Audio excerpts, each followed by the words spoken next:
Good morning, good afternoon, good evening, everybody. We are live, I think. Let me just make sure that's the case. It's a bit early in the morning for me right now, folks. So don't sort of be surprised if I get this wrong this morning. I just want to check firstly whether everyone can hear and see me okay. We should, of course, always be live here on Crowdcast. So if you can see me here, do let me know. I can see a lot of people in the chat. Great to see all the folks from California, by the way. We don't often get the chance to speak directly with people from on the Pacific side on the West Coast. So wonderful to see you all today. Just checking whether you can hear me okay. Let me know if that is the case. Hello, Jen. Good to see you. Hello, Daniela. Wonderful. It looks like audio and visual is fine there. Also, we are live streaming this, of course, on LinkedIn. So let me know whether you can hear and see me on LinkedIn. It should be at least my LinkedIn. I think Jen has done it as well. So thank you, Jen. Rob always is on LinkedIn. So thank you very much. He's probably asleep right now, but he's still on it. Okay, we seem to be live there as well, which is all very good also. Great to see everybody here. Fantastic stuff. Okay, we're just waiting for a few people to come on, not least of all Anoop. I can see Anoop here now. Fantastic. Let me invite him on. Before I do that, by the way, I just wanted to point you into the direction of your of this platform. There should be a poll on the right-hand side of your screen. Why don't you take a moment and check that poll out? And sort of see where you're at with SeekOut. Are you using SeekOut? Do you know what it is? Would you like to see a demo of the new thing that Anoop is going to show us? You can do a yes, you can do a no. No one's going to mind either way. But it'd be good to know sort of what your general sense is of sort of the latest innovations that are going to come out from here. Okay, Anoop, I see you. Wonderful. I'm going to invite you directly onto stage. Folks, talk to me about Agentic AI. Where are you right now with this concept? I don't think that many of us are actually actively using it or kind of interacting with any technology of this type. If you are, do correct me. But we've heard the term autonomous recruiter, agentic as a recruiter. What does it mean to you? Is it hyper reality? Are they here and now? What have you seen in terms of the demos? What have you seen in terms of the tools? How do you feel about it? Let me know in the comments there. Um, Good Lord, who do we have here? The one and only, the one and only. And Anoop, you're wearing a sweater. Is it that cold in California right now? No, no. So we'll be in Seattle, and in Seattle, it's around, you know, 50 degrees today, 50 degrees Fahrenheit.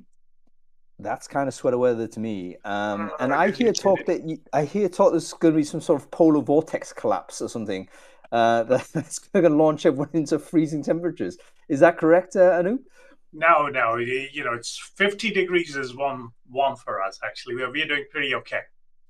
Okay, that's good to know. That's very good to know. Well, listen, Anoop, I don't think there's many people in the industry that doesn't know who you are, but it's still worth our while sort of doing you a quick intro, like who are you, what it is you do. Give us a couple of lines on that so that people can kind of get an understanding as to where you're coming from and what you're currently Yeah. doing now.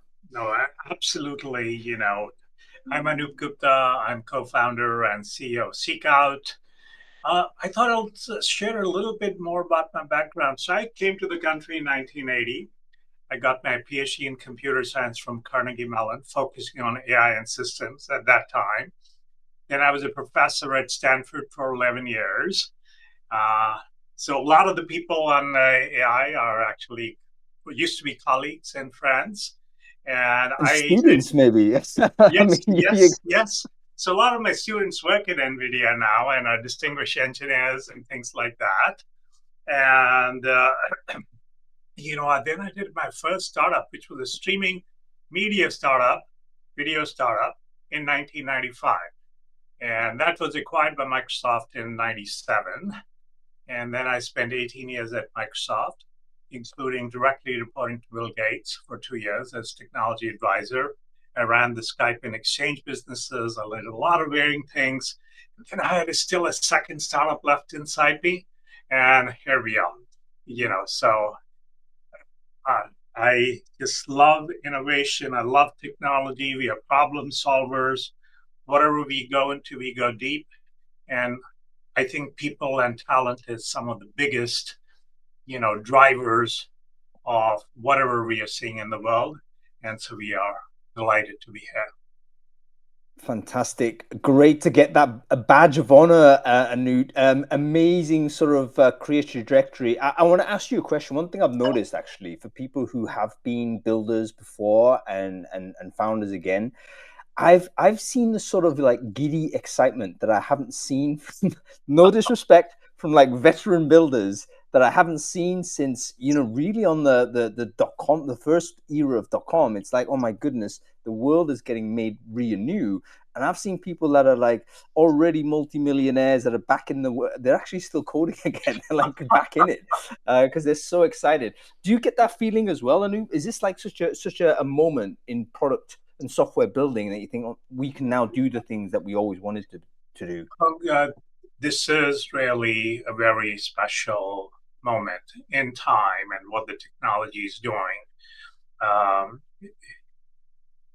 you know what?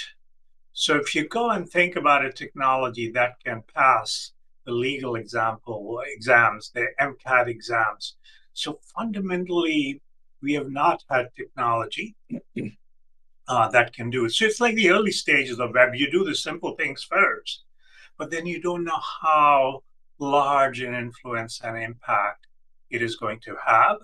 And that is what we have with AI. And the interesting thing is, it is trying to do what many of us think humans do, but I don't think they'll substitute humans. So, what that collaboration will happen, how it will happen, the changes, and the redefinition of jobs. So, there's a lot of interesting things that are happening that are exciting. Yeah, I mean, I can see the excitement on the product side. I can also see the excitement for people who aren't in product. Users are excited. We as citizens are excited. I think all of us have had a play with something that is artificial Yes. intelligence related right now. I don't think you can probably exist in the digital space without touching something associated with AI today. There is also concern from the likes of people that, obviously job disruption, that's very intimate to the people in recruitment because of course, we exist because we recruit those jobs. What are those jobs in future? Are there going to be less of them? And of course, we're also people who occupy jobs. So we're also thinking, Yes. right, what does it mean when I see people say, oh, well, we've got a thing that can replace recruiters? So we'll explore some of this as we go through. I Yes. think I'd just love to get your take on it as we do it. Let's let me address yours real quick. Rare opportunity to ask questions to Anoop, by the way. He's famously reserved. He's not reserved. He just can't be bothered to speak to it. He's got better things to do than speak to us. But Now now that, is an opportunity to ask questions to Anoop. So if you have any questions you want to ask, stick it in the Q&A section on the right-hand side of the page. Again, you can do it in chat, of course, but we're going to miss that as things fly through. So just ask the questions in the Q&A feature. That way we can go to them at the end of the show. We basically can know that we'll hit those. Okay. Anoop, talk to us about the difference between AI and what we hear about agentic AI. Not only is there confusion, but there's controversy as well. So we've got people like arguing what it is. It kind of reminds me pretty much of the conversation we had a decade ago where we were talking about, is this AI or ML or whatever? And everyone get confused, and it's like annoying for me. It seems like, oh, is it that important to do that division? But I'd love to know from your side, when you're doing the internal product conversations, how do you guys talk about agentic AI, and how do you distinguish it from artificial intelligence that is non-agentic? yeah. So firstly, AI is 40, 50 years old. A lot of stuff happened there, but it has changed fundamentally. So the big breakthrough, 2, 3, 4 years was the large language models, and Chat GPT as the original that took us all by storm. And what those are driven by is large amounts of data fed into these neural networks of deep networks. And what they helped us all, and that's the most familiar way we use it, is for content generation, conversational AI, code generation, language translation, writing essays if you're in school. So, there's a lot of things we use. That is still relevant, but that is good for one thing. You ask a question, it answers you. With agentic AI, what happens is it starts becoming autonomous. So you give it a task, and the agent can go independently and look out. You can go and say, what is the salary of this person? Did Anoop ever work in a high growth startup? So you can start asking questions of agents, and they can go and do research about the company. Did the company have layoffs? So, you're looking at a lot of things. And so that is an agent autonomously doing things for you. After agentic AI, what I like to talk about is this notion of vertical AI. And this is, that the Y Combinator people say, hey, they're going to be 1,000 unicorn startups on vertical AI. So I'll tell you the magic. So eventually, we create value not when we build an agent or, ask ChatGPT a question. We create value when we solve a problem for the customers. So if you say recruiting, okay, needs to be done, then it's not a single agent, it's tens of agents. How do you take the job description to build a rubric, a scorecard of what good looks like? From that, how do you decide how do you get 1,000 candidates, and then how do you decide, how do you evaluate and research them? And there's a salary researcher, there's a company researcher, there's a skills researcher, and there's for all of these things. And then you say, how do I personalize, not templatize, personalize? So it becomes a collection of agents that deliver value, and for that you integrate with the ATS systems, you build a UI that is the workflow. So when you talk about vertical AI, it is a collection of AI agents along with interfaces and UI and experience and workflow that solve a problem for you. So, where we are and what we are trying to do, and a lot of companies can do, is these vertical AI where you add value. When you're a customer success agent, when you're a financial planning agent, all of these kinds of things are vertical AI. Very interesting, Anoop. I think that's a really important distinction, and I love the language you're using there, because I think sometimes we're missing some of the language and we're lumping things together when they shouldn't, and we're not separating things when when we should. So vertical AI, that tells me this is really interesting. But how do we verticalize? Like, where do we draw the line? Is it on a per task basis or a per role replacement basis? Where have you thought about slicing this up? So, vertical AI comes in when there is a particular domain, you understand. So we understand the recruiting domain. Somebody else understands the customer success domain. Somebody understands the SDR, sales development domain. You deeply understand how work gets done, right? And then you say you deeply understand all of the current systems that you need to interface to Salesforce, this, that. And then you say, what is the collection of agents that are needed that can solve a significant part of the problem? You talk about what is the role of the human and what can agents do? Okay, so that combination, when you're taking a problem, significant for the customer, significant value, and then holistically solving it with AI agents, with human, with the integrations of the systems. Yeah, really, really interesting, Anoop. I think this is so exciting to think about, because it also centers the person, the human, and I Yes, can see it maybe being surrounded by a cluster of agents under the command of the human. That yes, just psychologically comforting, a little a little bit more than sort of having some agent coming and replace. I think some of the earlier demos or the sort of pitch deck we've seen kind of look like a more generalized AI, it's generalized agent that comes in and it says, okay, we're going to just simply take over, and that's sort of discomforting to us, because we think, you know what, yes, what is my relationship then with this thing? yes. um, What role do I play? But it feels like there's almost the retention of a hierarchy, so to say, and not to say it's a necessarily good or bad thing to have hierarchy, but it feels like we should have a human here and AI maybe slightly Yes. lower, and that makes us basically a little bit more on board with the idea of Yes. bringing these guys on. So yes. Yeah, no, if you talk to Sam Altman, right, who's the CEO of OpenAI, he talks about this is the age of the things, but you have to go deep. The generalized AI, it's not going to just take over. Chat GPT, everything is getting done. We know it doesn't. It hallucinates. Lots of bad things happen. To have it do a task right, to have it do a task robustly right, so that you're willing to rely on it, you know, there is a lot of specialized data sets, personalization to the task that you have to do to make it work. And this is what we, feel is really, really important for people to understand. Okay, so a generalized before we get into Yeah. to the product, because this is now a great conversation, and I want to just roll on a little bit further.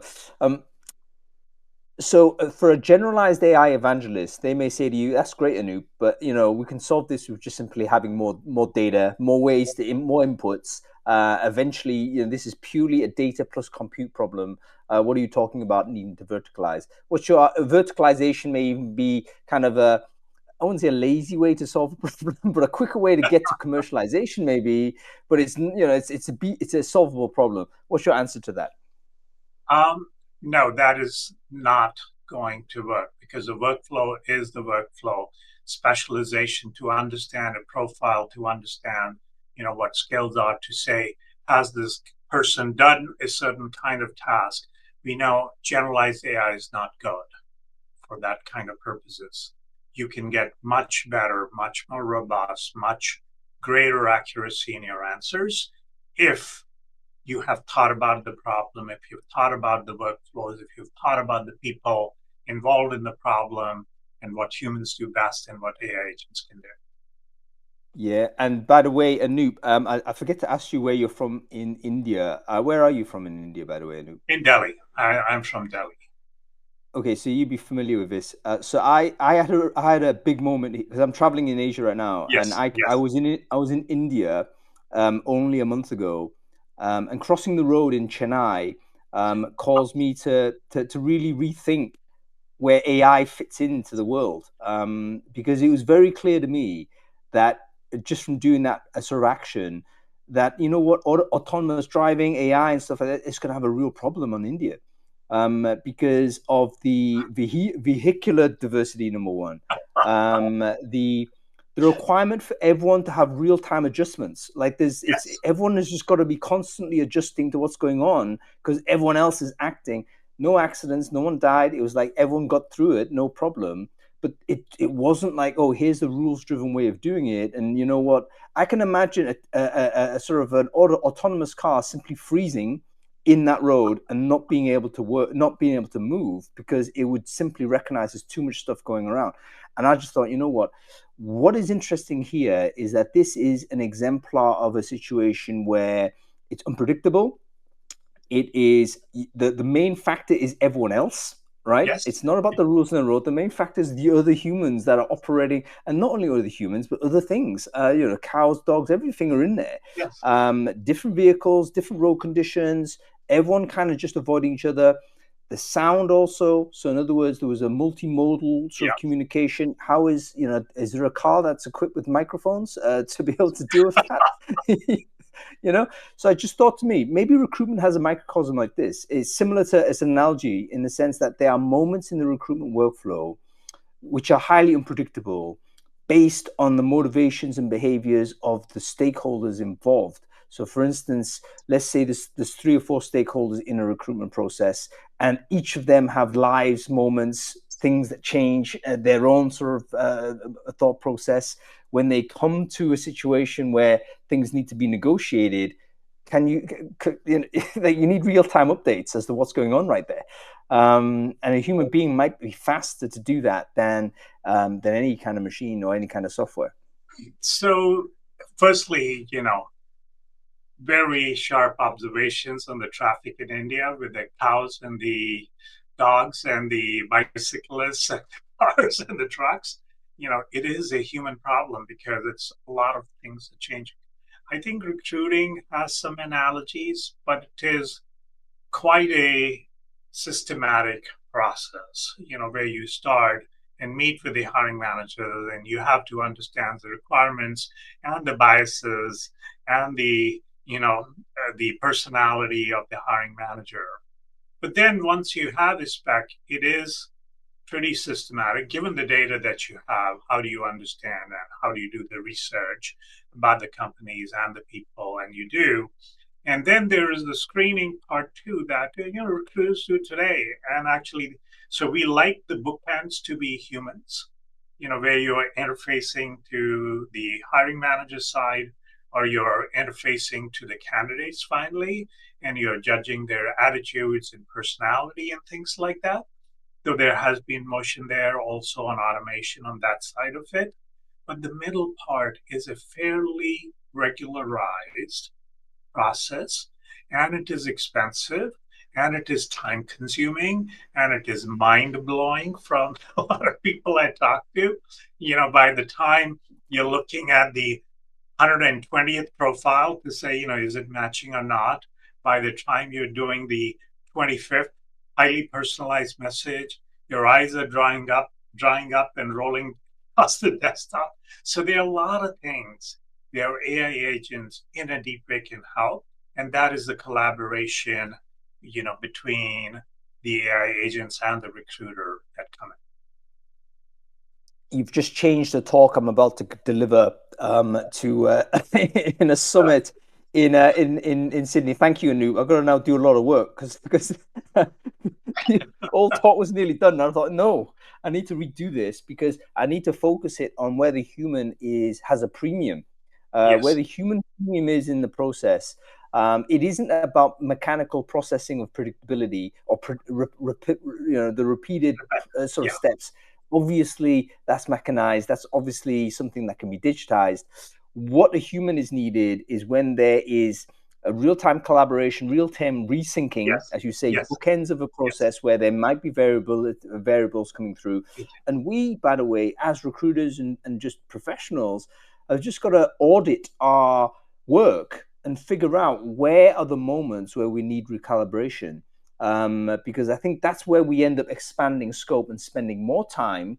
And where we don't is basically where we're going to get our AI friends Yes, to really yes, move that and yes. process that through. Really, really interesting. Okay, we've done a great deal of chatting, Anoop. Let's talk about where we're at with SeekOut. We've already got a few people saying, yeah, we're using SeekOut. It's all great. Tell us about SeekOut firstly, pre-AI. What is it? What does it do? Again, for the people who might not know, how would you describe the product and what it does for who? So, Seek Out, prior to what I'm going to talk about, is a talent and a recruiting solution that helps you hire, talent of all sorts quickly and in a super powerful way. We span from external talent, which is passive recruiting, to filtering of inbound employees, to talent in your applicant tracking system, and also talent that you have as internal employees. So, that holistic look at the talent, deliver quickly and fast through contact information, everything is what Seek Out, provides today. We are used by who's who in technology and defense and pharma and consulting and everyone out there, and lots of small, recruiting houses and companies too. So across the board, we are used, and we are really thankful, and it's a privilege to have all these customers. Fantastic stuff. And by the way, I know most people in the audience will know already because they're either users or have used SeekOut before in the past. Very, very prominent product, particularly on things like the sourcing kind of acquisition side. Where are we now with a sort of SeekOut? What's the next phase? Let's talk us through that before we have a look at it, Anu. So what I was thinking is, Hung, it might be easier if I share a few slides to explain, Sure. and then we'll go into a live demo. Does that sound good? Um, Audience, does that sound good? Would you like to see Anoop do some slide share? I think so. The way to do this, Anoop, is below. You should see sort of the middle icon. It says present. Okay, We've yeah. got a caps lock yes there from Michael. So yes, So he's very I'm going keen. to say Um, press screen. So I'm going to do the whole screen. I'll say do the entire screen. Can I do the entire screen? How do I do the entire window, entire screen? I'm going to say share. It is not letting me. Can I share also audio? It's not letting me share the entire screen. Oh, okay. It just is now close it. saying screen one, screen two. Okay, here we go. Okay, can you see my screen Yep. now? Okay. So I'm going to move actually the windows around a little bit, but hopefully tell me if you're seeing some slides. Yep. Introducing Spot is what we're seeing. Okay, so wonderful. We'll stay with that. And I'll quickly go through first. So, this is, we are a Series C. Here is a set of customers that Hong and I were talking about, what we are. This is, on the top left is our traditional platform and, where we do passive, active, previous alumni. And today I want to focus on the SeekOut Spot, which is the new part. The One use second. case, One yes, second. No, folks, if you wanted to increase the size of the screen, you can actually do it yourself. Just hover over the right-hand side of that window that you see. There should be an expand screen, so go ahead and do that, and you should be able to see it. Go ahead, Anoop. yeah. So I'm saying is I've talked to probably around 50 CHROs, VPs of TAs in the last 3 months.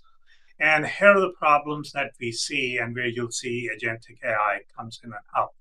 Firstly, the recruiting is not a steady state demand. It's increasing, decreasing over time. And the question is your capacity is finite and a certain amount. And in fact, organizations have decimated their TA and recruiting over the last year.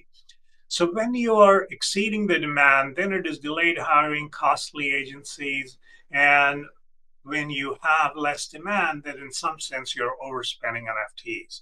So that's a huge thing. The second thing we hear is, especially with startups, their recruiting function is underdeveloped and it is not there. And the third thing is often with AI, there's a lot of specialized roles that you need to hire for. And fourthly, there are C-suite pressures that are coming in to say, how are you using AI? How are you leveraging? So these are pretty common pain points, and Spot addresses it. I won't go through this slide. So this is saying, AI agents are coming. So let me talk about what AI agents do. So firstly, this is a slide from Ashby, which is saying technical 83 days to hire, business 63 days to hire. Traditional AI takes a long time before you do hire. The recruiter prioritizes this role, does the research, builds searches, go back to the hiring managers, a long time taking. And what SeekOut Spot does is we take 30 plus days of time and we wrap it into 3 days. So by day 4, you are getting interested candidates, highly qualified candidates to your role. And when you do a 10x improvement this way, it changes what a TA org may look like. So you say, what's happening in those, 3 days? So the purple ones are the human ones. There is a human, spot recruiter with your recruiter who is doing the kickoff meeting. So you're figuring out, what are the requirements, biases, everything else. From that, day one, you're constructing what good looks like rubric.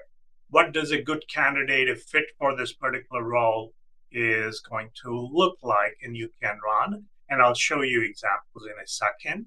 The next thing you do, and this is happening day one, you build a very large top of funnel because keyword-based search doesn't give you a lot of criteria. If you say, I want candidates who on average stayed 3+ years in a role, who haven't who have been promoted within the role, who are not job flippers. You can't do that. So you do a very large number, and the AI agents go and evaluate all of these people during the rubric. And the same day, or here I'm saying day 2 or 3, you do highly customized emails to these people so that by day 3 or 4, you are getting, people who are raising their hand because they see that's a good match. And, so this is the magic that is happening. And let me take you firstly through a few examples, and this will all come out in the demos too. So this was for a company that is, taking the public source models and putting them on the cloud. So this one was for GPU programming and optimization experience. So this is, I'm showing you a rubric. What the rubric says is specific projects involving GPU, quantifiable performance improvements, depth consider, and you get a score of 10 if you've led multiple GPU optimization projects. GPUs are graphic processing units, what NVIDIA makes, significant performance in production machine learning systems. And, theoretical knowledge of GPU gives you a 1. So what you are seeing is a collection of rubrics on what good looks like. You'll notice these are not keywords. These are English language sentences, that are truly defining. And this is what you negotiate with the hiring manager to say, do we have it right together? Because lots of experiences, if you don't have this right, the recruiter is going to end up wasting a lot of time. Then day 1, we are evaluating thousands of candidates, based on the rubric. So here the spider graph is showing you how she scored on each of the rubrics. And if it was around distributed system, leadership and a requirement was in high volume services, we are saying she works the traffic of 430 billion a day with a peak traffic of 5 million requests per second. This is not keyword searchable in any way. And this is the level of detailed matching that's going on. Or if she has scaled engineering organizations, she had led multiple of that. And you do it for 1,000. If a human were to do it, they'll kind of go crazy. This is really important to do well, but the AI agents can do it super well. Then you pick people that you really like, and then you do, personalized messages. Your experience at architecture and LinkedIn, Amazon, your experience with Amazon, the subject lines are different. So one is it makes sure that your emails and things are not going into the spam folder of Google. And the second is the candidates feel that you really cared for. And the first candidate is often there on day 3. So this is the time that you're really compressing, to deliver great candidates. So I thought here I will show you if my screen comes up. And let us save. There it is. So if I do this one, hold on, I have to find my right window. No, this is not the right window. Okay, here. So I don't want all of you in attendance here to focus on the UI. This is for the internal recruiters. So you just take, I'm going to actually go to a different one. What I was trying to show you is here is the systems research engineer for GPU programming. And this is a real role, but, nobody was hired, nobody, so it's all an example. This is the strong. So I just paste the job description. Okay, after that, you have a kickoff stop where you can have a Zoom meeting and you just paste it, and there's a kickoff meeting, and where it is telling you what are the most important things that this person needs to do. So the AI can extract all of this that you verify, with the hiring manager, what the job titles should be, what companies, industries. So, say AI ML company, GPU hardware companies, all of this is AI figured out. And from this, you get a scorecard. And that scorecard was what I was showing you in the slide. So, for GPU programming, what does this look like? By the way, everything I'm talking about works for sales and for all kinds of roles. So you get a rubric for all different kinds of things and, ML architecture systems. And at that point, we give you suggestions for queries. We'll give you AI ML companies, GPU hardware companies. We'll automatically build searches for you. And this is where you go and take into SeekOut and, submit some searches. So here, what I did was I built a search around CUDA, Triton, etc. We put in a lot of companies where we need to do, and I get 2,200 candidates. I can say evaluate all 2,200. I don't have to say, I'm going to go hard pick, really look at each and every one of them. And then what I do for these 1,800 candidates, now for each one of them, it has gone and evaluated what the candidate looks like for the rubric, and we can give you reasons for this. And I can go and filter and say, I want people who in GPU programming, have a rating of 8 to 10. And we get to 38 candidates. So you can see you're filtering your drawing, but the AI has gone and done the evaluation. And then, you can finalize. Here we do much deeper research. All of this costs us actually hundreds of dollars, where we say likely to move, somewhat likely. We compare salaries, we see if there are layoffs, we see if that people have done. And from that, you get to outreach. Okay, and this is where I was showing you the highly customized messages from subject lines to flat attention, what you have done comes together. And at the end, you get candidates, and even the candidate presentations look sort of, very different than what you might. So, they look like an executive search agency. So if I am reviewing these candidates for each one, you get a cover letter, on why this person is a fit. And then you can go and look at why they scored. And if there was a resume, we will highlight in the PDF of the CV why things are happening. So this is what happens within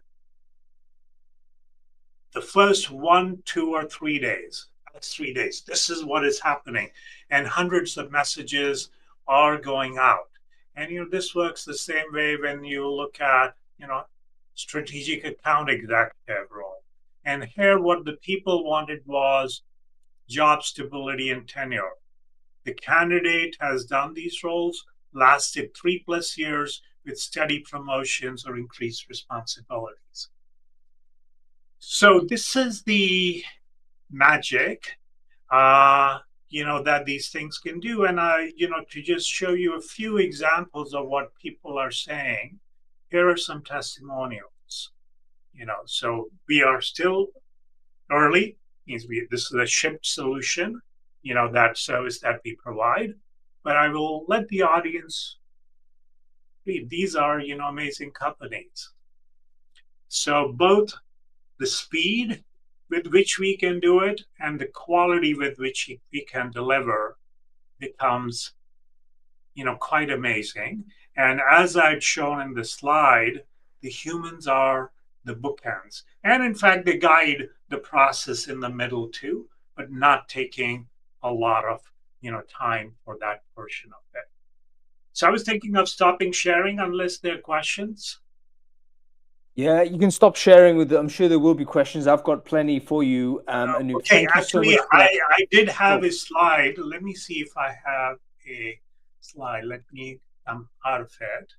Oh, is this the wrong? No. What I wanted to show was if you go to seekout.com/spot, okay, seekout.com/spot, and you fill out a form for 10 companies, tier leaders who are present here, we will do one free slate.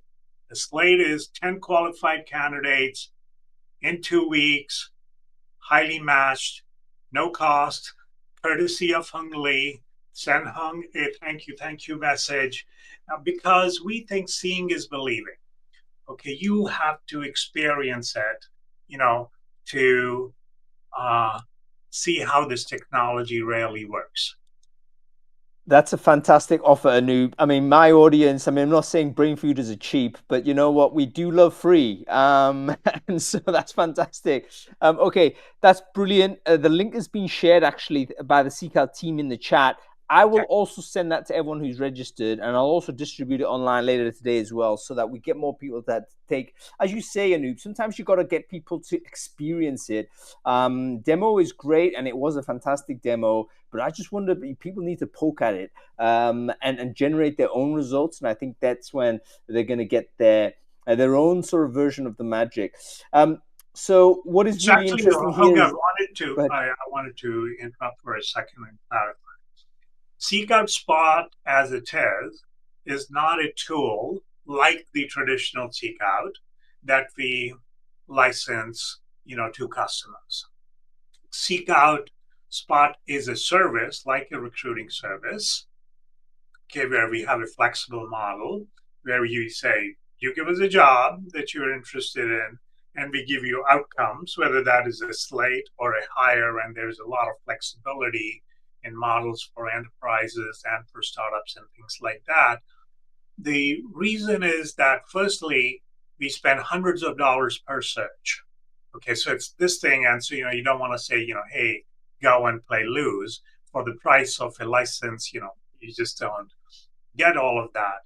Secondly, there is a lot of depth in how you operate a sophisticated machine. So some of the traditional, skills that you say, I know how to source, I know, they matter less. What matters much more, for example, when we do a search, is what we call searches that have high recall, but we don't care about precision. So the high recall means if there are, let's say, 1,000 people and there are 100 women inside that, you specify the search, it can have 900 and the 100 women are included. It's not that 30 are excluded or whatever else, right? So that is high recall. But of course, it is better if you have 150 and all 100 are still there, or 99 are still there. So, there is a lot of kind of geekiness into how the tool is operated right now.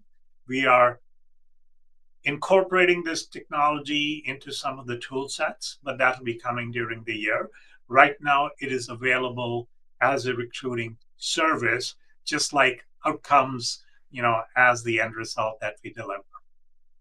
okay, so when you talk about outcomes here, Anoop, I'm assuming that this means the pricing has changed. So Yes, previously, Seek Out, it'd be a license. You can just do yes, searches, whatever. There might be some yes. sort of tiered searches and so on. But this is outcome-based pricing. So in other words, I'm going to use this. Maybe there's a small fee to use, but actually, if I go and hire, that's when I'm going to be paying 10, 15, 20%, whatever it is. Yeah. So that is when you're playing, and there's a lot of flexibility on the models, but that is you hitting the nail on the head. And that is what the hiring manager, that's what the business cares about. You know, so they're saying deliver a result, and it's an internal person and us together going and delivering that. Outcome-based hiring, folks. This is something, by the way, this is a model that's been very persistent over time. It's actually been a theme that I've been studying as to how technology companies are stepping into different models. This would be very experimental here to see it, but I think there's a reason why outcome-based hiring as a model has been so persistent throughout all of the attempted revolutions against it. It's simply because businesses don't want to pay where they don't get a result, and we're now moving aggressively back towards pay on result only. Folks, make sure you put the questions in the Q&A. We're going to go to them in a minute. Just want to make sure we don't miss those as you come through. Some people look like they're already getting involved here in the signups, which is great. Quick question for you, Anoop, from myself. This compression of the work, very, very interesting. As you say, looking at what you're potentially going from kickoff to delivery of candidates ready to interview and hire, that would have been at least a 2-3 week process for a very efficient recruiter, even longer when you think about it. It's almost like at exec search level. So you're at the point where you can really compress it down.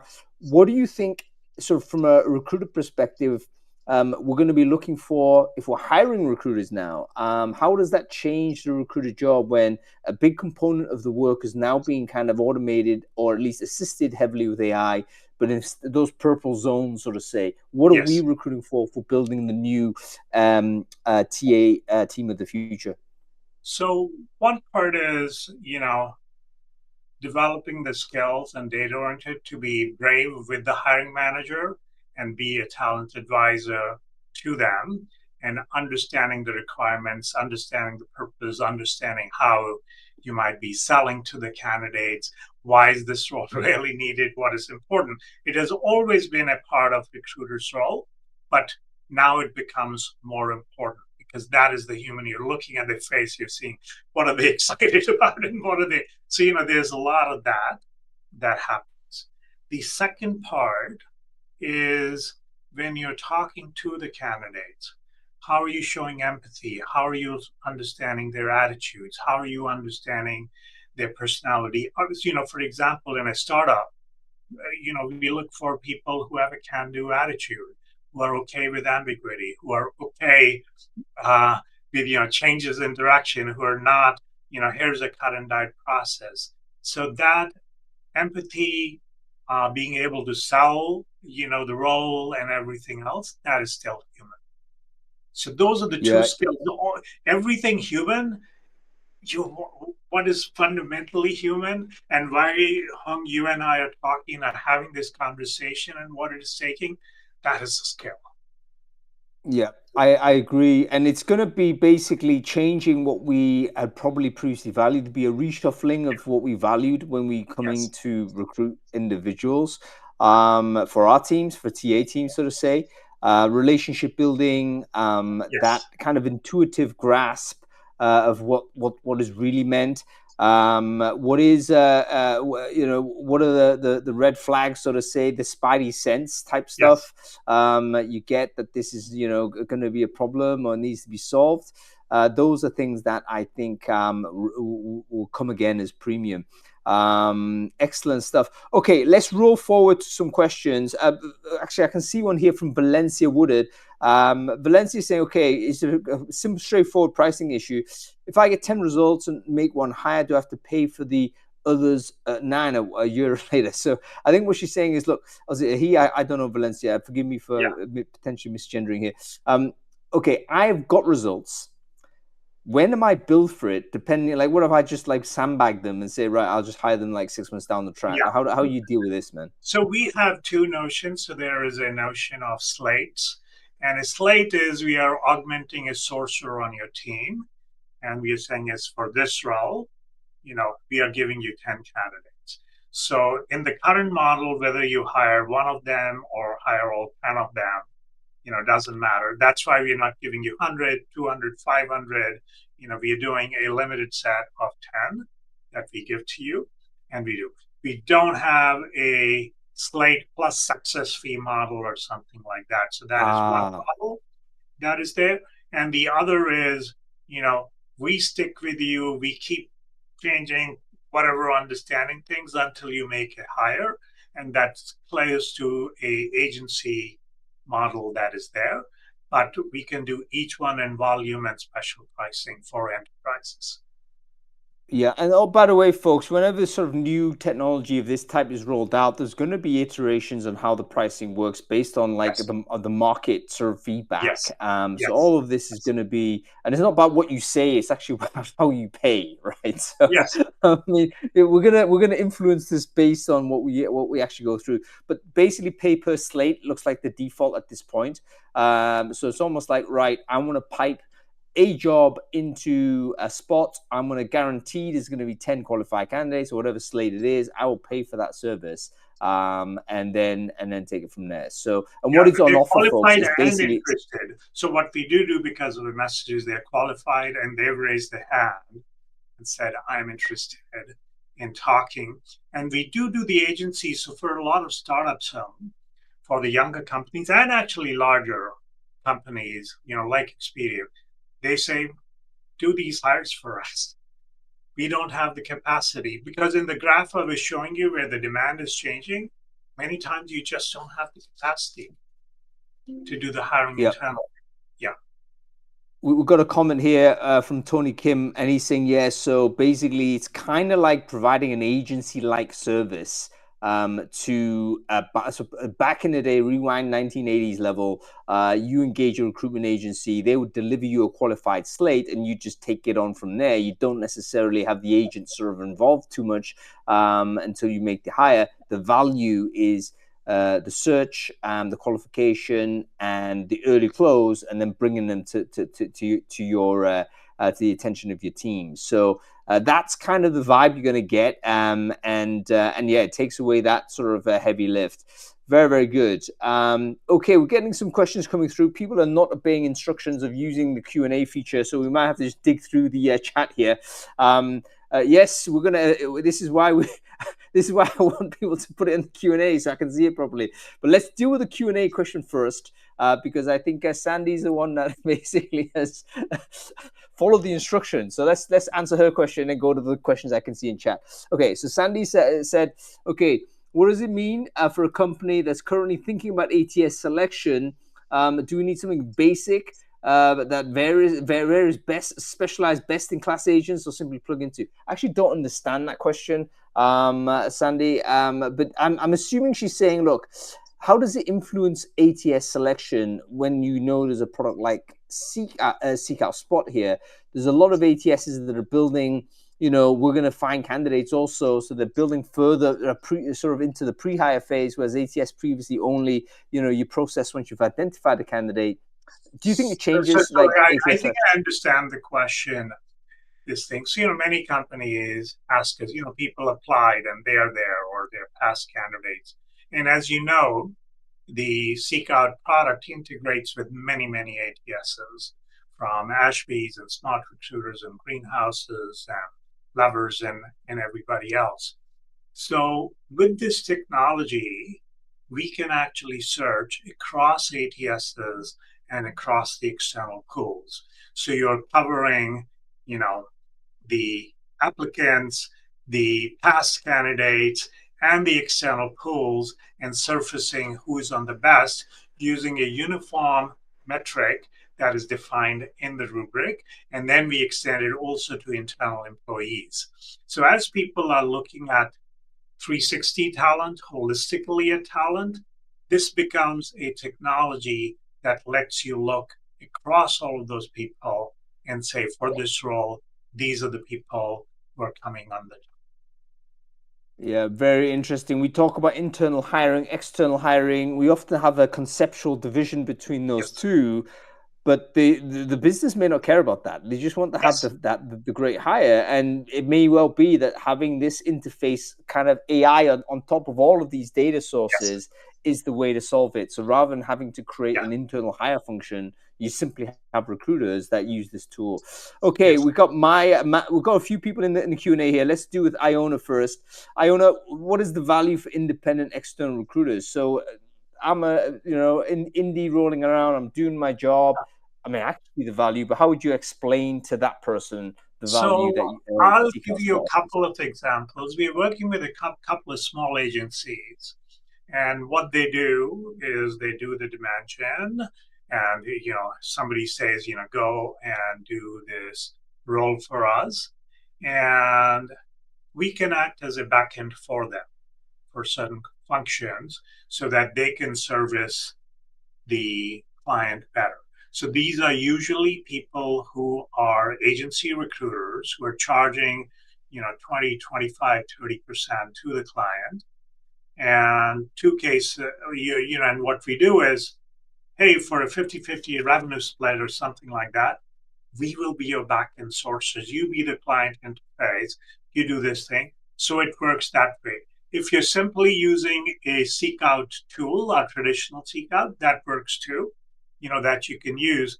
But the spot part of it is not being sold commercially. It remains a service because it's a pretty intricate tool to use.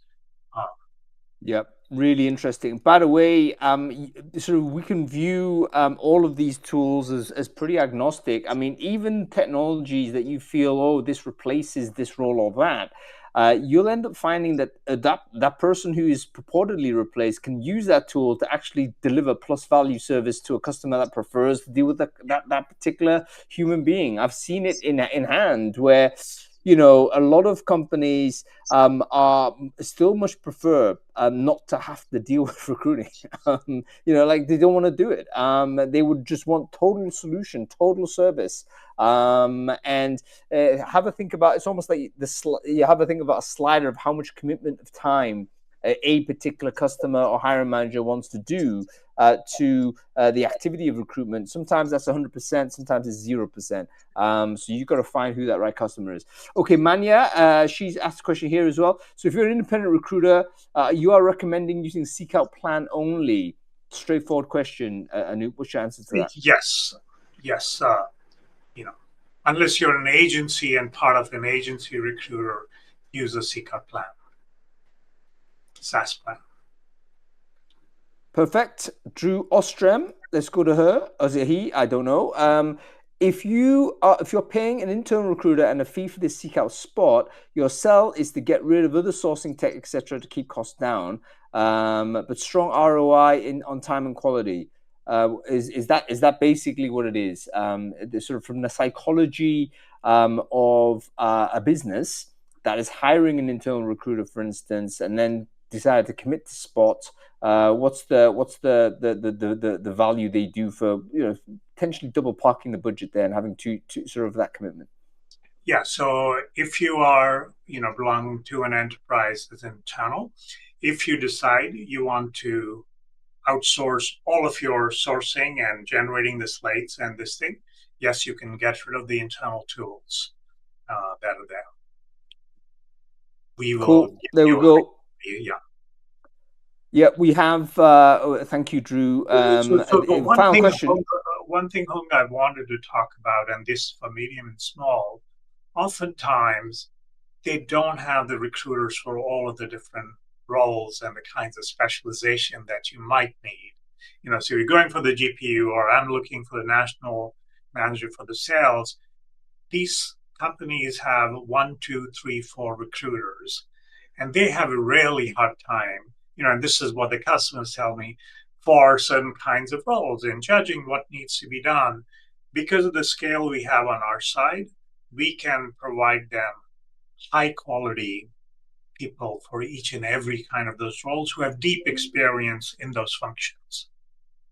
Yeah, and I think there's always certain types of roles as an internal recruiter you have no interest in hiring for. It's called spot for a reason. So, for instance, those singular high skilled, we still call it spot recruiting. It's like, I don't want to actually recruit for the CFO.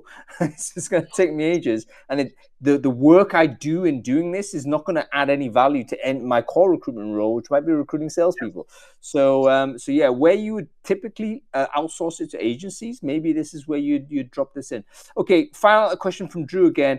Okay, this is again about pay. Do I pay for the slate even if I don't close any candidates? I think the answer is yes on that, but you tell me. It is yes. Yeah. Yes, sir. The answer is yes. And the question becomes, we will ask is, did we get the rubric wrong? I mean, in the sense, did we not negotiate that for you correctly? Because otherwise, we should be giving you highly relevant. Or if your salary is 40% below market, it's not going to happen. Otherwise, you should be getting hires. Yep. Okay, Aaron's got a final question. I'm going to rush this in. Basically, is there drip campaign functionality to the spot outreach? Yes, no, there is. Yes. Of course there is. Okay, listen, Anoop Gupta, we have just spent an hour speaking with you. Wonderful demo. Great to see where you're coming from. Thank you so much for your time. I know your time is super valuable, Anoop, so I really appreciate you coming on to the show. Everyone, I hope you really got sort of a good insight as to what SeekOut are doing into the market and what value they're adding to us. I will share the link of the sign up and the very generous offer, free slate basically. So think of the role you really don't want to recruit and you want solved. Anoop is going to solve it for you. I'll get it out to everyone who's registered to this and beyond. And yeah, congratulations on the innovation, Anoop. This looks like a real step forward. Very exciting to see. And I look forward to seeing more, man. This is really, really great stuff. Thank you. Thank you so much for hosting me. making this possible. Agentic AI recruiting is here now, and it's best to experiment now, learn, before something it comes and hits you. That's my general recommendation. Try it out and learn where it works and where it doesn't work for you. This is absolutely, it's almost like a three-line whip. You have to experiment, even for your education. Forget about whether you're going to get a Yes. candidate, yes, no. You got to learn what technology you can do, and SeekOut is a very good teacher of that.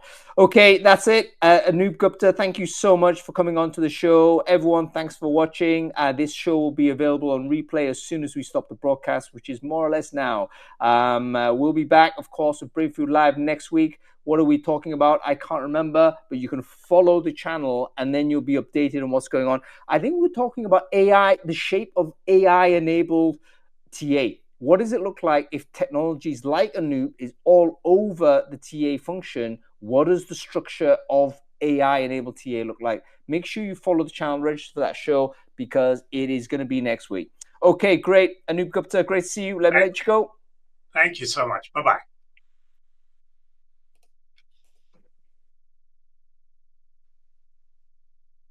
Okay, everyone, that's it.